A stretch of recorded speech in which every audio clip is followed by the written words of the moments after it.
My travel my ടേസ്റ്റിന്റെ പുതിയ വീഡിയോയിലോട്ട് എല്ലാവർക്കും നിറഞ്ഞ സ്വാഗതം. കന്യാകുമാരി കടൽ തീരത്തേക്കുള്ള മെയിൻ റോഡിലൂടെ വണ്ടി കൊണ്ടുവന്ന് പാർക്ക് ചെയ്യുന്ന കരുതിയെങ്കിലും അവിടെ പാർക്കിംഗ് ഫുൾ ആയിരുന്നതിനാൽ കുറച്ച് മാറി പാർക്ക് ചെയ്ത ശേഷം നമ്മൾ ഇങ്ങോട്ട് നടന്നെത്തി. മെയിൻ റോഡിൽ നിന്ന് ബീച്ചിലേക്ക് വരുന്ന വഴിയുടെ തുടക്കത്തിൽ തന്നെ ഇടതുവശത്തായി കണ്ട കടയിലേക്ക് കരിമ്പി ജ്യൂസ് കഴിക്കാനായി നമ്മൾ കയറി. വിനോദ് എന്നാണ് ഈ ചേട്ടൻ്റെ പേര്. 30 വർഷമായി ഇവിടെ കച്ചവടം നടത്തുന്നു. ഇഞ്ചിയും നാരങ്ങയും ഐസുമൊക്കെ ചെയ്ത കരിമ്പി ജ്യൂസ് കുടിച്ച ശേഷം ചേട്ടനോട് എത്രയും പറഞ്ഞ് നമ്മൾ അവിടെ നിന്ന് ഇറങ്ങി. സംസാരിക്കുന്ന സമയം സന്തോഷത്തോടെ ചിരിച്ചാണ് സംസാരിച്ചതെങ്കിലും വീഡിയോ എടുക്കുന്ന സമയം ശരിയായി തന്നെ നമ്മളെ ക്യാമറയിൽ കിട്ടുമോ എന്നുള്ള ഉത്കണ്ഠയിലാണെന്ന് തോന്നുന്നു രണ്ടുപേരും.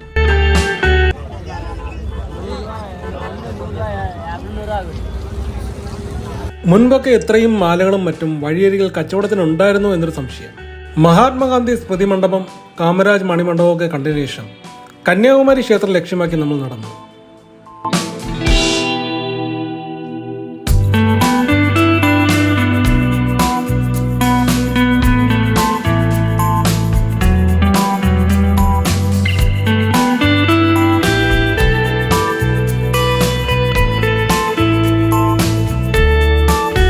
ക്ഷേത്ര ദർശനത്തിന് ശേഷം അമ്പലത്തിന് പിറകുവശത്തെത്തിയാൽ അവിടെ നിന്ന് കന്യാകുമാരി കടലിന്റെ കാഴ്ചകൾ കാണാൻ കഴിയും. പുതിയതായി വന്ന കണ്ണാടിപ്പാലവും മറ്റു ദൃശ്യങ്ങളും കാണാം. ഫോട്ടോഗ്രാഫേഴ്സിന്റെ ഒരു ടീം തന്നെ അവിടെ ഇടം പിടിച്ചിട്ടുണ്ട്. മിനിമം ഒരു 20 പ്രാവശ്യങ്ങളും പലരും പലതവണയായി ഫോട്ടോ എടുക്കാൻ വന്ന് ചോദിച്ചിരിക്കും.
കുറച്ചുനേരം അവിടെ ചെലവഴിച്ചതിന് ശേഷം നമ്മൾ വീണ്ടും ക്ഷേത്രത്തിന് മുന്നിലൂടെ വന്ന് ഹോട്ടൽ ശരവണ എന്ന വെജിറ്റേറിയൻ റെസ്റ്റോറൻറ്റോട്ട് കയറി.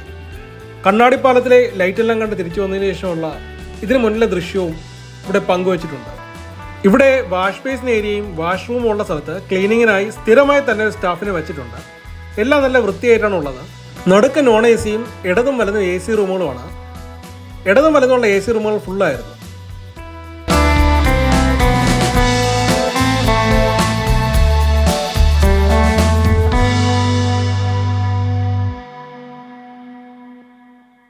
ഇവിടെ സൗത്ത് ഇന്ത്യൻ ഊണിന് 150 രൂപയാണ് കണ്ടത്. നമ്മൾ ബട്ടർ നാനും പനീർ ബട്ടർ മസാലയും വാനില ബട്ടർ സ്കോച്ച് ഐസ്ക്രീം സ്കൂപ്പുകളാണ് വാങ്ങിയത്. ബട്ടർ നാൻ ഇടയ്ക്കൊക്കെ ചെറുതായി കരിഞ്ഞുപോയി, പിന്നെ ചിലതിലൊക്കെ കുറച്ച് ഉപ്പും കൂടിപ്പോയി. പനീർ ബട്ടർ മസാല കൂട്ടി കഴിക്കുമ്പോൾ അതത്ര അറിയില്ല. ഈ കാര്യങ്ങളെല്ലാം നമ്മളവിടെ പറഞ്ഞിരുന്നു. എങ്കിലും ചെറിയൊരു പ്രശ്നമായേ നമ്മളതിനെ കണക്കാക്കുന്നുള്ളൂ. കാരണം കൂടുതൽ ഭാഗങ്ങളും നല്ല രുചികരമായിരുന്നു. ബട്ടർ നാൻ വളരെ മൃദുലവുമായിരുന്നു. കുട്ടികൾക്കടക്കം എല്ലാവർക്കും അതിൻ്റെ രുചി ഇഷ്ടപ്പെട്ടു. പനീർ ബട്ടർ മസാലയുടെ രുചിയും എടുത്തു പറയേണ്ട ഒന്നാണ്. ഐസ്ക്രീമും നല്ലതായിരുന്നു. സ്റ്റാഫുകളുടെ സർവീസും പെരുമാറ്റവും തൃപ്തികരമായിരുന്നു. ഇനി വന്നാലും ഇവിടെ തന്നെ കയറാമെന്നാണ് കരുതുന്നത്. ഈ സംരംഭം തുടങ്ങിയിട്ട് 40 വർഷമായി. ഇതിന്റെ ഉടമസ്ഥന്റെ പേര് രാമകൃഷ്ണൻ എന്നാണ്. അദ്ദേഹത്തിന്റെ അച്ഛൻ ശ്രീ മണിയാണ് ഇതിന് തുടക്കമിട്ടത്. ഇതിന്റെ തന്നെ ഒരു റെസ്റ്റോറന്റ് ബ്രാഞ്ച് നാഗർകോവിലും ഉണ്ട്. ഇതല്ലാതെ ലോഡ്ജ് കം റെസ്റ്റോറന്റ് സൗകര്യമായി 15ഓളം ബ്രാഞ്ചുകൾ ഇവർക്കുണ്ട്. ഇവിടെ നിന്ന് നേരെ നടന്നു നീങ്ങിയത് ബോട്ട് സർവീസിലേക്കുള്ള ക്യൂവിലോട്ടായിരുന്നു.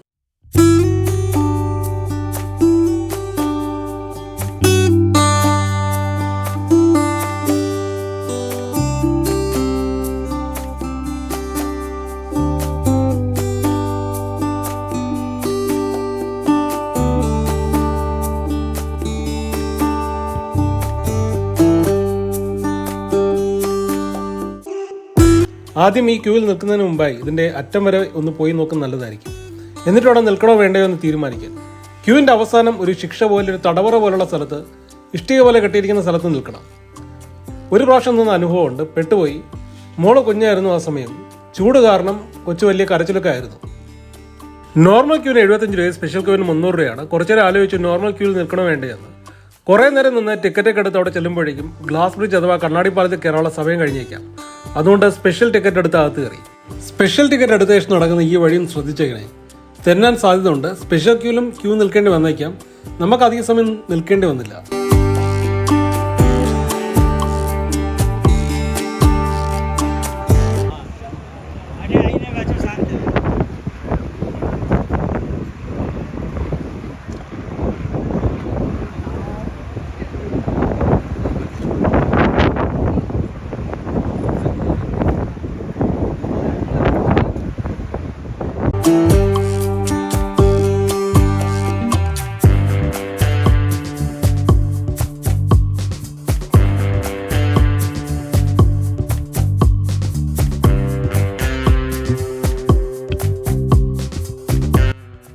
ബോട്ടിൽ കയറുന്നതിന് മുമ്പായി വീണ്ടും ചെറിയൊരു ക്യൂ ഉണ്ട്. ആണുങ്ങളെയും പെണ്ണുങ്ങളെയും രണ്ട് വശത്ത് തിരിച്ചുള്ള ആ ക്യൂ ഫാമിലിയായി വരുന്നവർക്ക് ബുദ്ധിമുട്ടുണ്ടാക്കാം. ബോട്ടിൽ കയറുന്നതിന് മുമ്പായി എന്തിനാണ് ഇവിടെ ഒരു വേർതിരിവ് എന്ന് മനസ്സിലാകുന്നില്ല.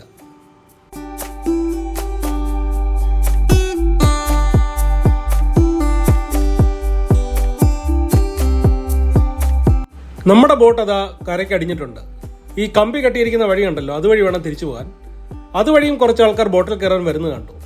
ടിക്കറ്റ് എടുക്കാതെ കയറാൻ വേണ്ടി ഒരു പ്രത്യേക വിഭാഗം ആൾക്കാർക്ക് വേണ്ടി ഉള്ളതാണോ ആ ക്യൂ എന്ന് സംശയം തോന്നിയാലും തെറ്റു പറയാനാവില്ല. കാരണം നോർമൽ ക്യൂ ആയാലും സ്പെഷ്യൽ ക്യൂവിനായാലും വരുന്ന വഴി നമ്മൾ വന്ന വഴി തന്നെയാണ്. ആ വഴി വരാൻ പറ്റില്ല. ബോട്ടിൽ നടുക്കുള്ള സീറ്റ് 4 പേർക്ക് ഇരിക്കാൻ കഴിയും. ഇടതും വലതും 4 പേർക്ക് പ്രയാസമില്ലാതിരിക്കാൻ ബുദ്ധിമുട്ടാണ്. അതുമാത്രമല്ല, നമ്മൾ പോയ സമയം തിര പലപ്പോഴേ അടിച്ചു കയറുകയും ചെയ്തു. നടുക്കിരുന്നാൽ തിരയിലെ വെള്ളം ദേഹത്ത് വീഴില്ല. മുൻപ് പോയപ്പോഴൊന്നും ഇങ്ങനെ വെള്ളം തിരയടിച്ച് അകത്ത് കയറിയ അനുഭവം ഉണ്ടായിട്ടില്ല. ആള് കൂടുതൽ കൊണ്ടാണോ തിരയും കാറ്റും കൂടുതലായതുകൊണ്ടാണോ എന്നറിയില്ല ഇങ്ങനൊരു പ്രതിഭാസത്തിന് കാരണമെന്ന്. തിരിച്ചു വരുന്ന വഴി ലാസ്റ്റ് ട്രിപ്പ് ആയത് കാരണം ബോട്ടിലെ ആളുകൾ കുറവായിരുന്നു. ആ സമയം തിരയിലെ വെള്ളം അകത്ത് കയറിയില്ല.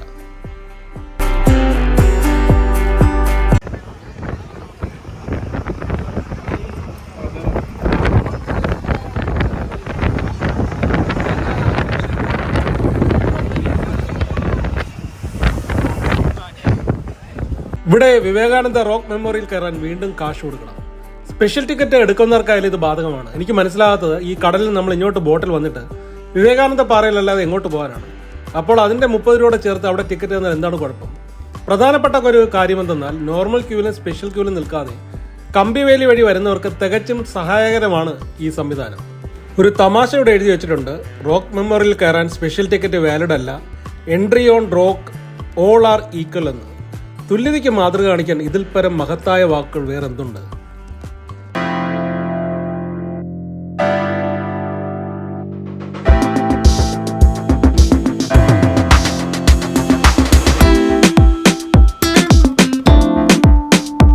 ടിക്കറ്റ് കൗണ്ടറിന് അരികിൽ തന്നെ വെയിറ്റിംഗ് ഹാൾ ഉണ്ട്. പലർക്കും അത് ഉപകാരപ്പെടാം.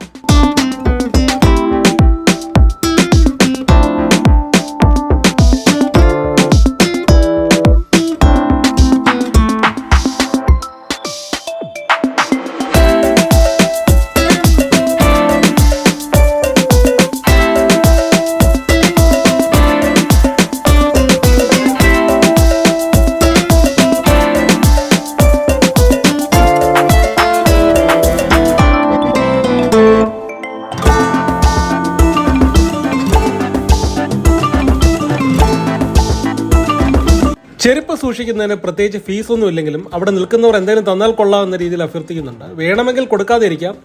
ഇവരെ അഭിമുഖീകരിക്കാൻ മടിച്ചും സ്ഥലസൗകര്യം നോക്കി പുറത്ത് ചെരുപ്പിട്ട് പോകുന്നവരുണ്ട്.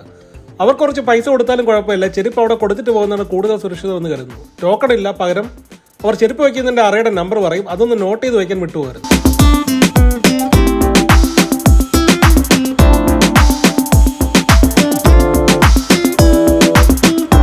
വന്നിട്ടുള്ളവർക്കറിയാം, കടലുള്ളത് കൊണ്ട് തന്നെ വല്ലാത്ത കാറ്റാണ്. കുട കയ്യിലുണ്ടെങ്കിൽ തന്നെയും കാറ്റത്ത് പിടിക്കാൻ ബുദ്ധിമുട്ടായിരിക്കും. അതുപോലെ തന്നെ തൊപ്പിയും പറന്നു പോകാൻ സാധ്യത കൂടുതലാണ്. വെയിലത്ത് സൺഗ്ലാസ് പോലുള്ളവ കണ്ണുകൾക്ക് ഒരു ആശ്വാസമായിരിക്കും. ശ്രീപാദ മണ്ഡപത്തിന് അരികിലായി തന്നെ വെള്ളം കുടിക്കാനുണ്ടെങ്കിലും ഒരു വല്ലാത്ത ചൊവ്വയാണ് വെള്ളത്തിന്. എല്ലാവർക്കും ആ രുചി പിടിക്കണമെന്നില്ല. കയ്യിൽ വേറെ വെള്ളം കരുതുന്നതാണ് കൂടുതൽ അഭികാമ്യം. സ്വാമി വിവേകാനന്ദന്റെ പ്രതിമ ഇതിനകത്താണുള്ളത്. അകത്ത് ഫോട്ടോ വീഡിയോ എടുക്കാൻ അനുവാദമില്ല. എങ്കിലും സെക്യൂരിറ്റിയുടെ ശ്രദ്ധ മാറുന്ന സമയം എടുക്കുന്ന ചിലരെയൊക്കെ കണ്ടു. ഇന്ത്യയുടെ തെക്കേ അറ്റത്ത് കന്യാകുമാരിയിലുള്ള വാവുത്തറ മുനമ്പിൽ നിന്ന് 500 മീറ്ററോളം അകലെ കടലിലായി കാണുന്ന 2 പാറകളിൽ ഒന്നാണ് വിവേകാനന്ദ പാറ. വിവേകാനന്ദ സ്വാമികൾ കടൽ നീന്തി കടന്ന് 1892 ഡിസംബർ 23, 24, 25 തീയതികളിൽ ഇവിടെ ദാനിച്ചിരുന്നിരുന്നു. വിവേകാനന്ദ സ്വാമികളുടെ സ്മരണാർത്ഥം ശ്രീ മന്നത്ത് പത്മനാഭൻ പ്രസിഡന്റും ശ്രീ ഏകനാഥ റാനയുടെ സെക്രട്ടറിയുമായുള്ള വിവേകാനന്ദപ്പാറ സ്മാരക സമിതിയാണ് സ്മാരക നിർമ്മാണത്തിനായി പ്രയത്നിച്ചത്. 1970 സെപ്റ്റംബർ 2-ന് അന്നത്തെ ഇന്ത്യൻ പ്രസിഡന്റായിരുന്ന ശ്രീ വി ഗിരി ഈ സ്മാരകം രാഷ്ട്രത്തിന് സമർപ്പിച്ചു. കുറച്ചുനേരം എതിർവശത്തുള്ള ശ്രീപാദ മണ്ഡപത്തിൽ ചെലവഴിച്ച ശേഷം നമ്മൾ ഗ്ലാസ് ബ്രിഡ്ജിന്റെ ഭാഗത്തേക്ക് നടന്നു. തമിഴ് സാഹിത്യത്തിലെ ഇതിഹാസം എന്ന് വിളിക്കുന്ന തിരുക്കുറൾ രചിച്ച തമിഴ് കവിയായ തിരുവള്ളവരുടെ പ്രതിമ സ്ഥിതി ചെയ്യുന്ന സ്ഥലത്തേക്ക് നമ്മൾ പോകുന്നത് ഈ കണ്ണാടിപ്പാലം വഴിയാണ്. സാധാരണ പലയിടത്തും കാണാറുള്ളതുപോലെ മുഴുവൻ സ്ഥലത്തും ഗ്ലാസ് എന്നതിന് പകരം നടുക്ക് ഗ്ലാസും ചുറ്റും അല്ലാതെയാണ് ചെയ്തിരിക്കുന്നത്. ഗ്ലാസ് ബ്രിഡ്ജ് വഴി പോകാൻ പേടിയുള്ളവർക്ക് ചുറ്റുമുള്ള വഴി ഉപയോഗപ്പെടുത്താം. കടലിന് മുകളിലൂടെയുള്ള ഇന്ത്യയിലെ ആദ്യത്തെ കണ്ണാടിപ്പാലം അഥവാ ഗ്ലാസ് ബ്രിഡ്ജ് ആണ് കന്യാകുമാരിയിലേത്. ഡിസംബർ 30, 2024 ഇത് തമിഴ്നാട് മുഖ്യമന്ത്രി ശ്രീ സ്റ്റാലിൻ ഉദ്ഘാടനം ചെയ്തു. തിരുവള്ളൂർ പ്രതിമ സ്ഥാപിച്ചതിന്റെ രജത ജൂബിലി ആഘോഷത്തിന്റെ ഭാഗമായാണ് കണ്ണാടി നടപ്പാലം നിർമ്മിച്ചത്. കണ്ണാടിപ്പാലത്തിന്റെ വിവിധ ദൃശ്യങ്ങളിലേക്ക് വളരെ കൊച്ചുകുട്ടികൾ 4 കാലിൽ നടക്കുന്നത് കണ്ടു. വലിയ ആളുകൾ കൂടി അതിന് ശ്രമിച്ചാൽ എന്ത് ചെയ്യും? ചില ആൾക്കാരൊക്കെ ചമ്രം പടിഞ്ഞ് പാലത്തിരിക്കുന്നത് കണ്ടു. സെക്യൂരിറ്റി വന്ന് വിസിലടിച്ച് അപ്പോൾ തന്നെ എണീപ്പിച്ചു വിടും. ഇതൊക്കെ കണ്ട് മുതിർന്നവരാണോ കുട്ടികൾ അതോ കുട്ടികളാണോ മുതിർന്നവർ എന്നൊരു സംശയം ഉണ്ടായാലും അതിൽ തെറ്റു പറയാനില്ല.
കണ്ണാടിപ്പാലത്തിലേക്കുള്ള പ്രവേശനം സൗജന്യമാണ്. 77 മീറ്റർ നീളവും 10 മീറ്റർ വീതിയുമാണ് കണ്ണാടിപ്പാലത്തിനുള്ളത്.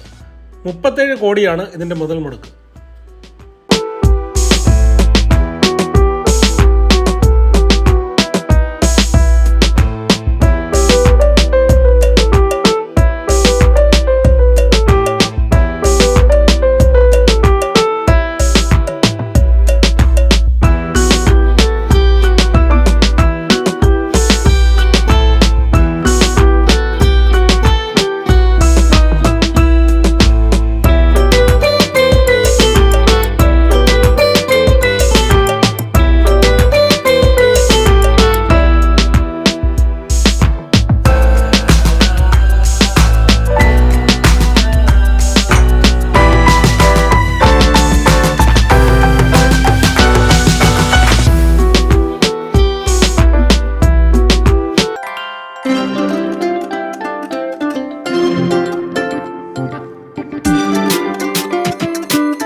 കണ്ണാടിപ്പാലത്തിനറ്റത്തുള്ള തിരുവള്ളവരുടെ പ്രതിമ സ്ഥാപിച്ചിരിക്കുന്ന സ്ഥലത്തോട്ട് നമ്മൾ പോയി. തിരുക്കുറൾ എന്ന മഹത്തായ ഗ്രന്ഥത്തിന്റെ കർത്താവായ തിരുവള്ളവരുടെ 133 അടി 40.6 മീറ്റർ ഉയരമുള്ള ശില്പമാണ് തിരുവള്ളുവർ പ്രതിമ അല്ലെങ്കിൽ വള്ളുവർ പ്രതിമ. തിരുക്കുറളിലെ 133 അധ്യായങ്ങളെ സൂചിപ്പിക്കുന്നതാണ് ഈ ഉയരം. ഇതുപോലെ പ്രതിമയിലെ പല ഭാഗങ്ങളും തിരുക്കുറൾ ഗ്രന്ഥത്തെ പ്രതിനിധീകരിക്കുന്ന പല കാര്യങ്ങളുമായി ബന്ധപ്പെടുത്തിയാണ് ചെയ്തിരിക്കുന്നത്. ഇന്ത്യൻ ശില്പിയായ ഡോക്ടർ വി ഗണപതി സ്ഥാപതിയാണ് പ്രതിമ നിർമ്മിച്ചത്. 2000 ജനുവരി 1 മില്ലേനിയം അന്നത്തെ മുഖ്യമന്ത്രി എം കരുണാനിധിയുടെ കാലത്ത് പ്രതിമ അനാച്ഛാദനം ചെയ്യുകയും ചെയ്തു. താഴത്തെ നില കൂടി കൂട്ടിയാൽ 4 നിലകളാണ് ഇതിനകത്തുള്ളത്. ഏറ്റവും മുകളിലത്തെ നിലയിൽ പ്രതിമയുടെ കാൽപാദങ്ങൾ നമുക്ക് കാണാൻ കഴിയും.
അപ്പോഴേക്കും സമയം 4 മണി കഴിഞ്ഞിരുന്നു.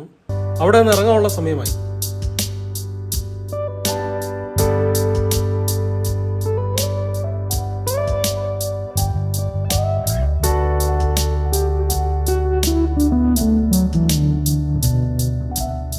മഹാത്മാഗാന്ധി, ഇളങ്കോ അടികൾ, കമ്പർ, ലിയോ ടോൾസ്റ്റോയ് തുടങ്ങി ഒരുപാട് പേരെ സ്വാധീനിച്ച തിരുക്കുളറിന്റെ ലിഖിതങ്ങൾ താഴത്തെ മുറിയിൽ എഴുതി വച്ചിരിക്കുന്നതായി കാണാം.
വീണ്ടും ഗ്ലാസ് പാലത്തിലൂടെ നടന്ന് പുറത്തിറങ്ങിയപ്പോഴേക്കും സമയം 4:15 കഴിഞ്ഞിരുന്നു.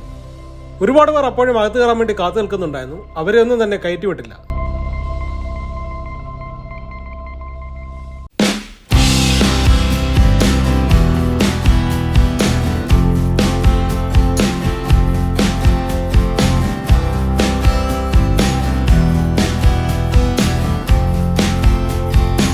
സ്വാമി വിവേകാനന്ദന്റെ പ്രതിമ സ്ഥിതി ചെയ്യുന്ന സഭാമണ്ഡപത്തിന് എതിർവശത്തായാണ് ശ്രീപാദ മണ്ഡപം സ്ഥിതി ചെയ്യുന്നത്. ദേവി കന്യാകുമാരി ഒറ്റക്കാലിൽ നിന്ന് തപസ് അനുഷ്ഠിച്ചിരുന്നുവെന്ന് വിശ്വസിക്കപ്പെടുന്ന ശ്രീപാദപ്പാറ ശ്രീപാദ മണ്ഡപത്തിലാണുള്ളത്. ദേവിയുടെ എന്ന് വിശ്വസിക്കപ്പെടുന്ന പാദമുദ്ര അഥവാ ശ്രീപാദം ഇപ്പോഴും അവിടെ പൂജിക്കപ്പെടുന്നു. മണ്ഡപത്തിനുള്ളിൽ ഫോട്ടോ വീഡിയോ എടുക്കാൻ അനുവാദമില്ല.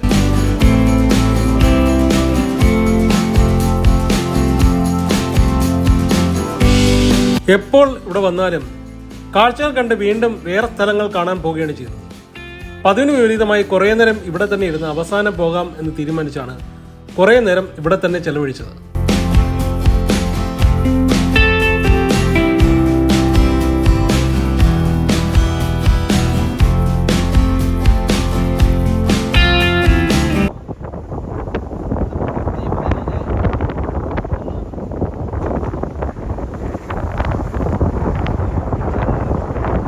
ചെരുപ്പ് പോയി എടുത്ത ശേഷം നമ്മൾ വീണ്ടും തിരിച്ചു പോകാനുള്ള അവസാനത്തെ ക്യൂവിൽ കയറി.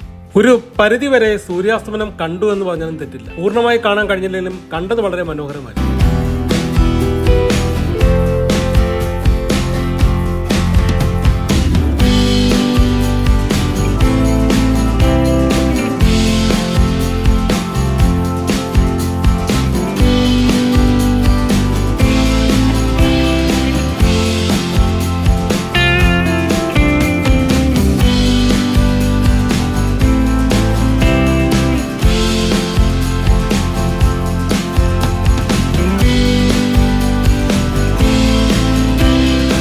ഇപ്രാവശ്യം നമ്മളെല്ലാവരും നടുക്കാണിരുന്നത്. ആള് കുറവായത് കൊണ്ടാണോ എന്നറിയില്ല, മുൻപത്തെ പോലെ ഇപ്പോൾ തിരകളകത്തേക്ക് കയറിയില്ല.